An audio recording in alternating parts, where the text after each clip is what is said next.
Well, greetings, everyone. I'm so happy to see you. Welcome back to Step into the Miraculous with Joan of Angels. We are going to be talking about shamanism today. We're going to be doing a deep dive, learning how to heal your body of chronic health challenges, cut psychic cords, remove toxic energy, and clear ancestral patterns, traumas, and emotional wounds. And I'll be right back after this.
What an introduction, everyone. I'm just so excited, tripping over myself with excitement. So, guys, I am Joan of Angels. I help you remember who you are, why you're here, where you're going, and most of all, help you activate those energies. And today we're going to have a very exciting show for you. But first, if you are new to my channel, please like, subscribe, and share, because that's how we do it in this modern day world, so we can reach people around the world with these messages of how to really transform your energies. And I want to let you know about a few new things. I actually have a new website that just went up this morning. And if you go there to that website, you will actually see my brand new ebook. And you can sign up to get my new ebook that's called Unlock the Secrets to Awaken Your True Purpose in Life and finally do the work that you actually love. And I'm really excited to share that with you all. All right, so now we have an amazing speaker that's going to come on with us in a minute. I'm going to be very excited to introduce you to him. He is what we call a modern day shaman. He's an internationally renowned shamanic healer. He's had 44 years in martial arts, 35 years in the healing arts. And Bart Smythe holds titles of Master Practitioner, Instructor of the UN Method, initiated into the Medicine Man work. He's Grand Master of Tai Chi Qigong and is certified in Tai Shiatsu, Hansa Shiatsu, Massage Reiki, other massage techniques, and neuromuscular movement. So he combines all of these technologies to fulfill a wide range of client issues, and he has assisted over 40,000 people worldwide to clear chronic and debilitating conditions, as well as coaching. So he is here to join us today to share his wisdom. I want you all to really join us in stepping into the miraculous and the inspirational with my new friend, Bart Smythe. Hi, Bart. Hey there. Welcome. Thanks for having me. I'm really excited to have you. You have a lot of titles and a lot of training. And I'm just really curious, how did you evolve into this modern day shaman? What was the process for you? Like I lived a full out life. I mean, I was a skier, skater, musician, but I raced and I did other sports, but I pushed everything to the limits all the time as a young kid. And growing up in Los Angeles, it was a wild ride. So when I launched into my construction career in Santa Fe, New Mexico, after about 9 years of successful building there, I was in an accident where a guy crashed into me, and I was standing in my truck. He hit me, and that opened up a lot of injuries I'd had from skiing that I didn't know. And from there, I started dealing with the effects of Western medical medications on me for pain and other things. And I got off of those, and I've had a series of injuries after that each step of the way, instead of going outsourcing my healing that didn't work the first time, I got worse with all the medications. It got me out of pain, but then anyway, long story short, this was a quest to put Humpty Dumpty back together and clear the things that I had done on my road to getting where I was, in life, and wanted to have a better existence, freedom. Yeah. So Interesting. It's like a trigger, or it's like you had a trigger point or an activation code set in your energy field that that at a certain time in your life this would happen, and that would cause you to step into a whole new path. I was stubborn. It didn't happen overnight. No, I tell you, no, I've had. I did heal up. I used into martial arts finally, and karate. I trained with a guy that I knew, and I took my skills in construction to San Francisco. We had an architectural contracting firm there, and we were doing okay. We were building our company, and another contractor ran the red light down at 4th and Folsom, and total broadside on my truck. And like everything that was not put in place from the first and all my other injuries, skiing, opened up everything. But, I tell people this time, the first time I went to help, because after the first one, I was crawling out of bed, pulling myself up, going to work, coming home. And I used to drink. I'd shoot a beer and just go back to, go to sleep, wake up and do it again. And after 2 weeks, I had to go to the hospital. So, this time I just, I called the insurance company. There was a policeman on the corner, saw the accident. Everybody goes, "That's $1 million accident." I said, "Yeah, but I'm not doing that route." I told him, I said, I want to choose my doctors. I want my company salary paid and all my medical, and I'm in charge of my healing. And I'll stop all at 1 year because I'll be healed in a year. And it took me 15 months. And I had an old school chiropractor orthopedist in Noe Valley, San Francisco. I might know them. Who was it? Wait. Just like when I told you that, I'm trying to. His name will come to me. Remember later. Okay, not important. He's a wonderful gentleman, and he would massage my spine for 45 minutes, and then most things would happen. But I went from hard style and Aikido to Tai Chi and Qigong, to things that I could do, and my whole world went. And everything that worked, I decided to train in because I wanted to know more about my body. And then I wound up having a gift. And I always had a touch, the ability to touch. And I developed that with my Aikido master and a dear friend that had MS. So I would stop by and I would just use intuition with her to help her breathe and things like that. And my fingers seemed to know where to go. You probably know that when you're. I do. Yeah. So everyone, I was like the yellow pages with my fingers doing the walking. Exactly. Yeah. How did you find that one? Yeah. So anyway, but my carpenters in San Francisco, they'd come in, they maybe drank too much. They were musicians also. And hey, Bart, can you do that thing with your hand? So I find a point on their hand. I didn't know reflexology, but I'd find it, hold it for 5 minutes. And, okay, back to work. So I had this. My mother was a physical therapist that worked at the Mayo Clinic. Yeah. And anyway, so she put a lot of loving touch into us as kids. So, it developed there, I would say. And then with martial arts, you face a lot of things, and, you move through the different levels of your getting to know yourself and the challenges that you faced. Why I joined the martial arts, I did to save myself. So, and so that whole evolutionary process and trajectory, when I had those accidents and took the medications and came off the medications, there was a void, and I knew there was a void, and I just wasn't happy anymore. Nothing worked. I had 3 babies, and a lot of bills, and I could do everything, but there was something different. So I went into psychotherapy that worked with the teacher plants, and Mm-hmm.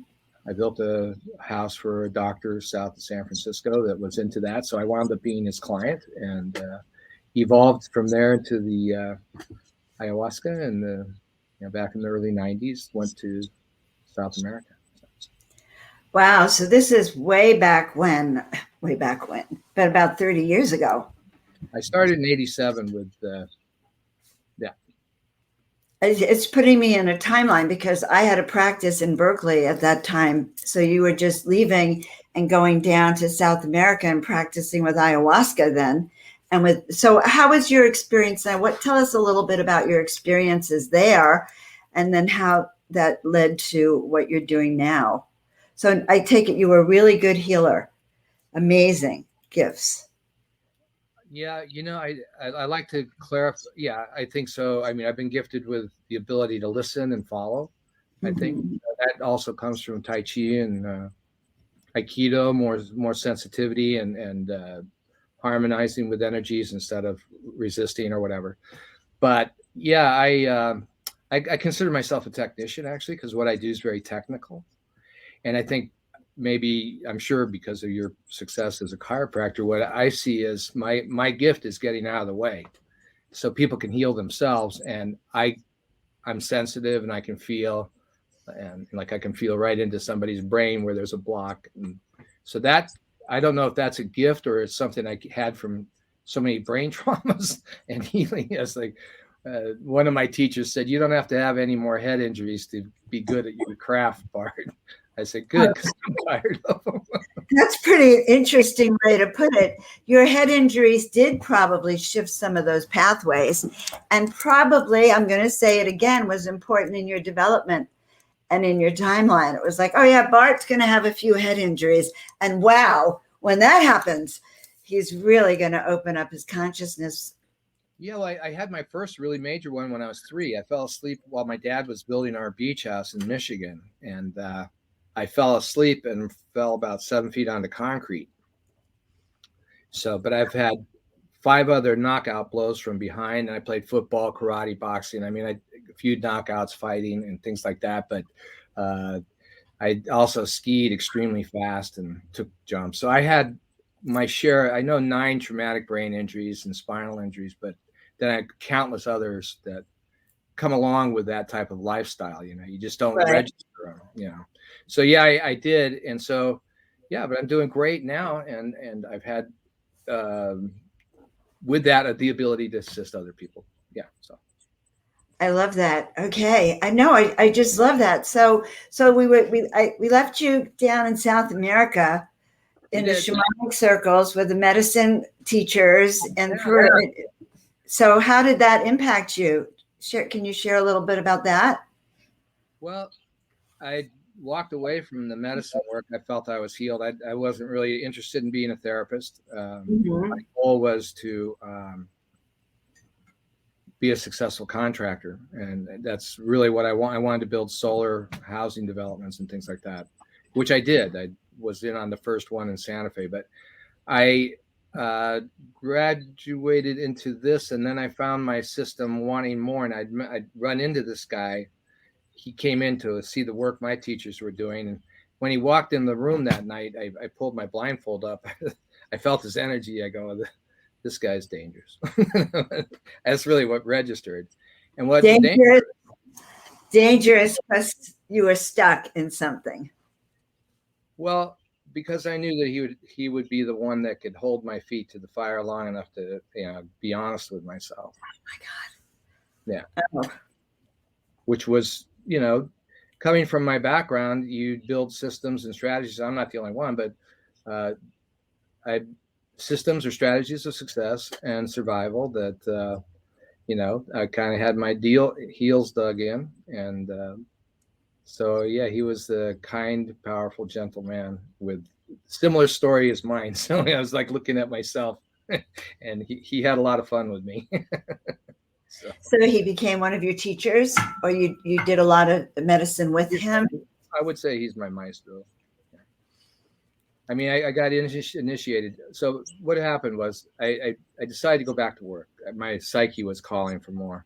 So I contacted him and asked if I could work with him. Got it. And he welcomed me. He had met me once, that night. He watched me process the next day and all that stuff. So, and so anyway, I started training with him. And then one day he just asked me if I wanted to go to Peru. I go, yeah. So I forget where. I think I was living in Sweden at the time, and I flew to Florida and then to Peru, and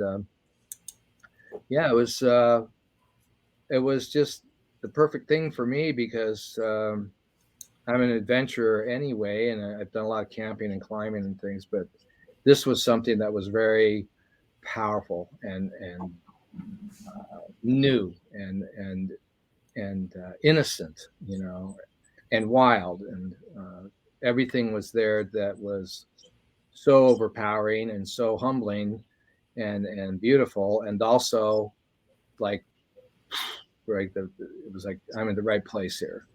And so I didn't go down to be a shaman either. In fact, I didn't even know they initiated me. Don Benjamin, through an interpreter, said,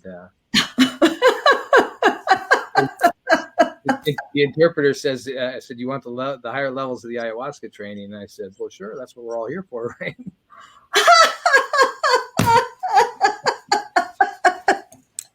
Halfway through the night, he spit in his hand and he shook my hand and goes, there's no going back after tonight. And I looked at, it's like in the movies, I look at him and go, okay.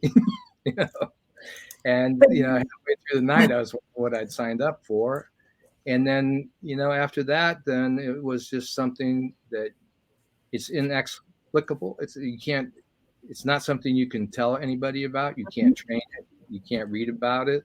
It's something the teacher gives you over many, many, many nights and trainings. And then, of course, life and all comes together. And so in time, and I knew the last night, and I knew it was happening. And, and he told me, this is it. And that was the final thing he gave me. That was from my teacher in San Francisco.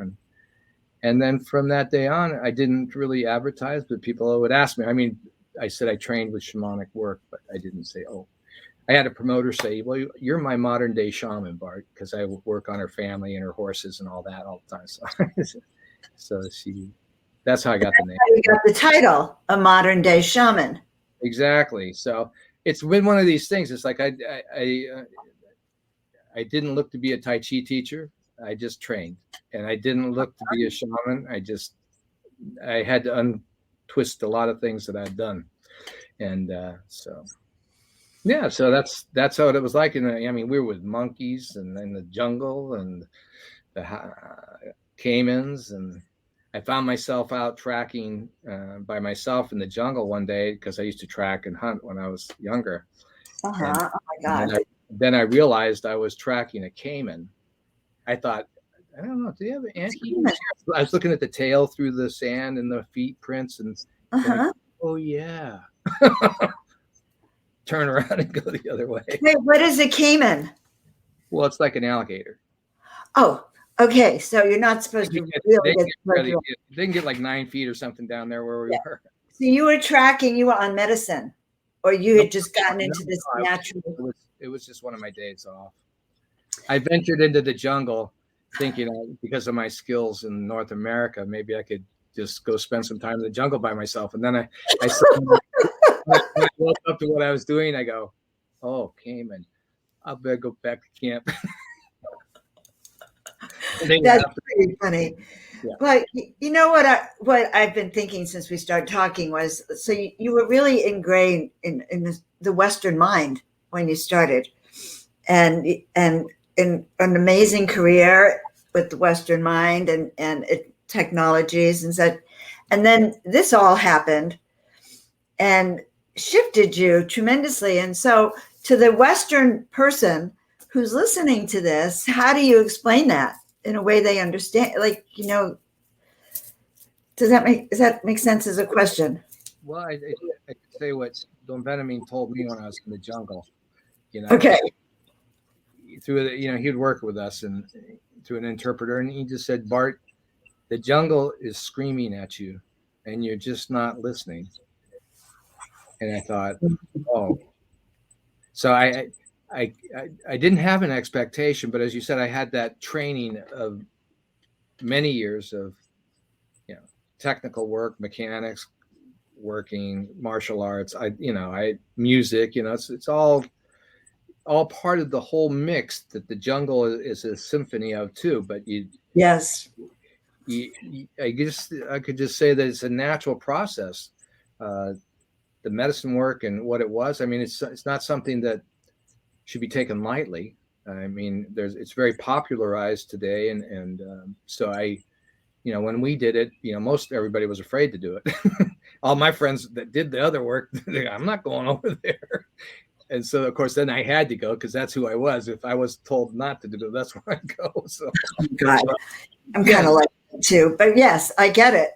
Yeah. So I just like to tell people, in like what your advertisement was, and that's what I focus on too, is what are you here for? What's going to bring your senses alive? And in doing that, it doesn't have to be done with ayahuasca. Ayahuasca is a great teacher. Right. It's a great tool. It's not necessary. I think really risking to become who we are, and what that means for me is to actually feel and learn how to feel. And that's, I'd say, what the process for me was, learning how to feel, because I learned how not to feel right in school first, being embarrassed or whatever, and then fighting. You don't want to feel when you're fighting, and you don't. Martial arts, you don't want to. You feel the next day maybe, but and then I went into Tai Chi, where we had to melt away to the core and then come back, where you feel everything. And then once those senses are available, and they're available without all the training too. I don't want to sound like you have to do 20, 30 years of something. We all have that ability. It's just like Don Benjamin was saying to me, I'm not listening. With all my training, I still wasn't listening. And the listening is listening within to how we feel, right? Mm-hmm. And so then we can become the masters of our ship, right? So how do you define a shaman? Exactly. I can only speak for myself and what I've been exposed to. Everybody's got their own story coming into it, but for me, it was, it's like I said before, I am part of a concert. The jungle's with me. It never leaves. The plants and the animals that came from my teachers to me. Mm-hmm. So in time, there's this great trust and honoring of the true lineages that are out there of family and tribe that go through me when I do the work. So, I mean, I do my part, but also there's no way I could ever consciously predict or move properly if I had an idea of what I was doing. But then you actually know everything on one level, that but on another level, you know that you're a tool. So that's what I'd say. A shaman is just a tool, and you use me. And the thing that takes time to become, I believe, I'm always developing. I mean, I do the work every once in a while now. It's not something I do in Europe, but although they do it all over the place now. So I've been a little careful. I grew up in the 60s and 70s, where it's like, you're super careful, but not everybody's doing it. But I haven't ventured. I have children over here, and I have. But I would say is that it's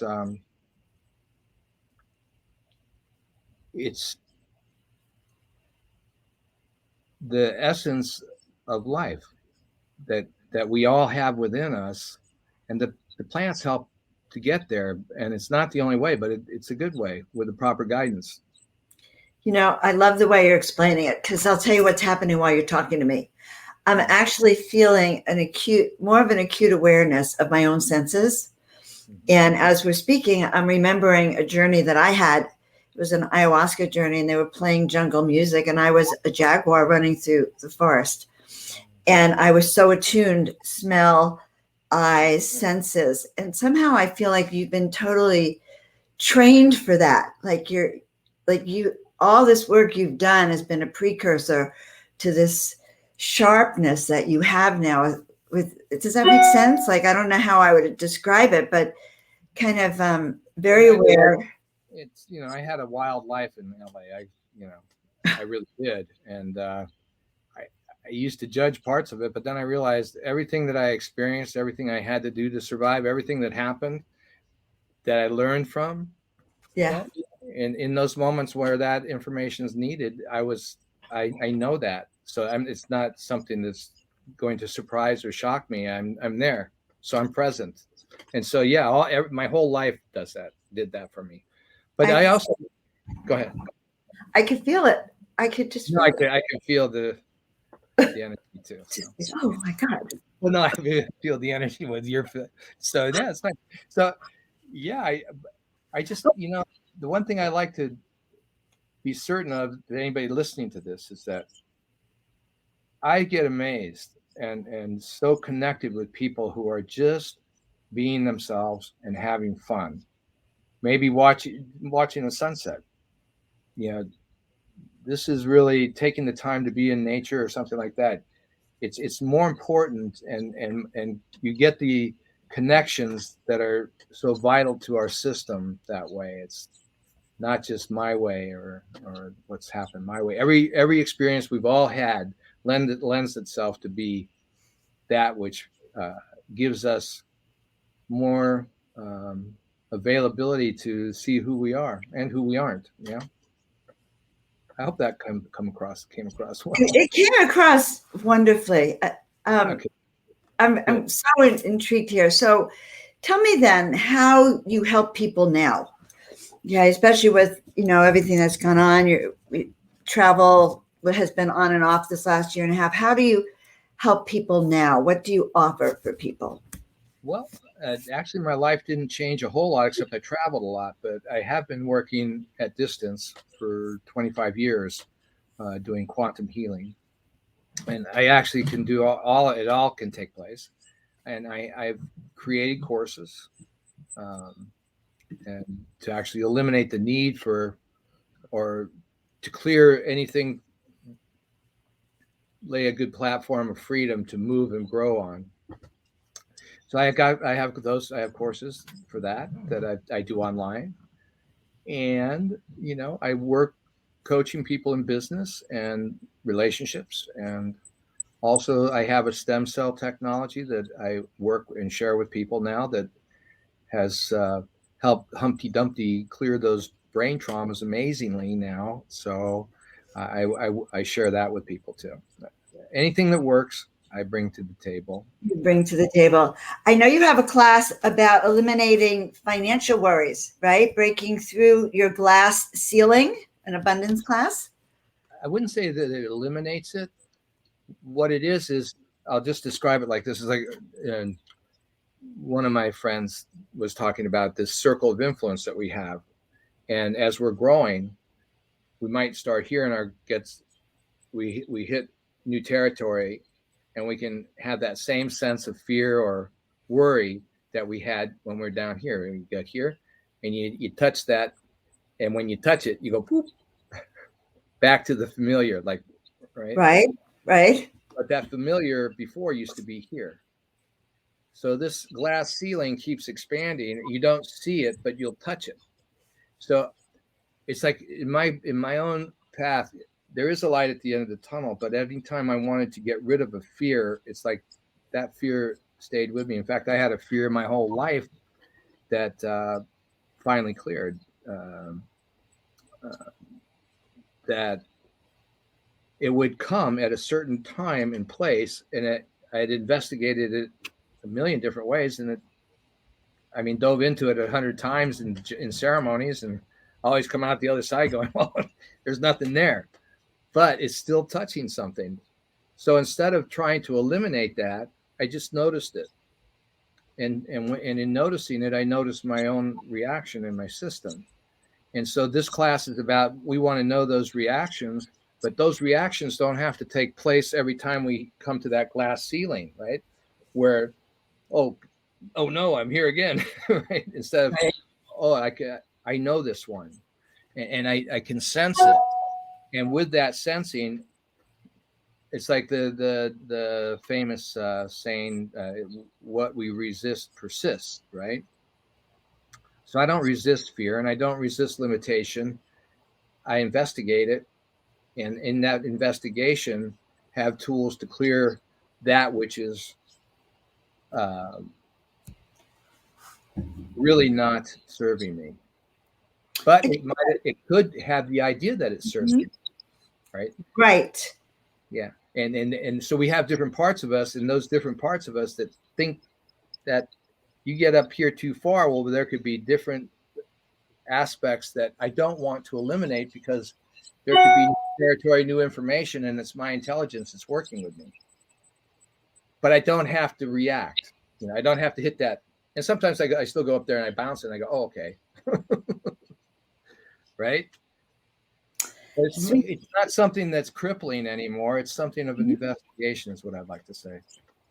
I understand. I totally understand about the glass ceiling. And I understand that sometimes that glass ceiling with wear and tear could be like a metal, steel, concrete ceiling. And so all sorts of tools to break through that is what you're offering. Yeah, yes. I don't want it to sound like we break through it. What I would like to say is that it expands, and as it expands, the density also doesn't increase. That expands into less dense territory. So it's easier to get a better view through Got that. it. You can expand into it. Yeah. I love it. I love this. I definitely. And with that ability that we give you in this course, I mean, so it's foundational, but it's also advanced for me, because we give you a tool to go with to measure your availability to that next level, right? Yes. And there's always another level, right? It's like, Yes, there's always another level. It's really interesting.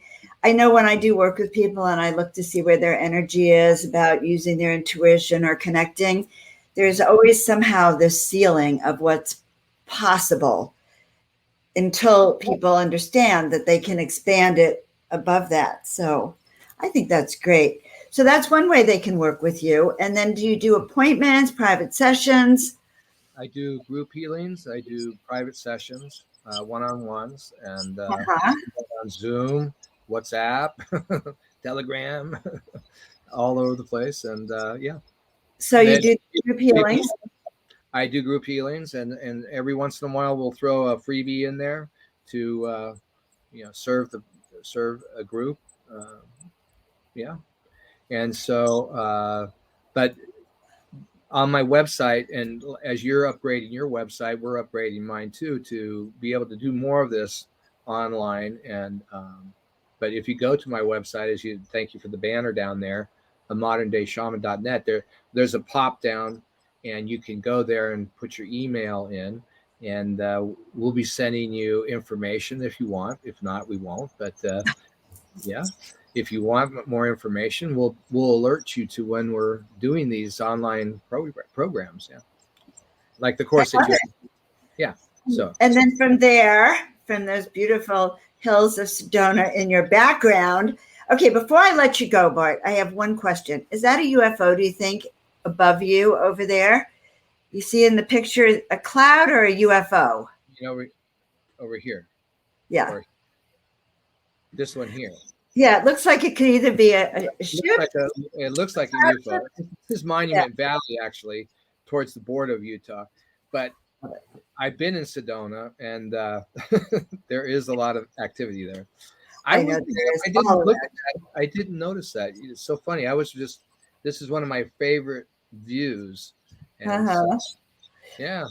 Well, I'm in the pyramids just because I wanted to really have that energy when I connect with the modern day shaman.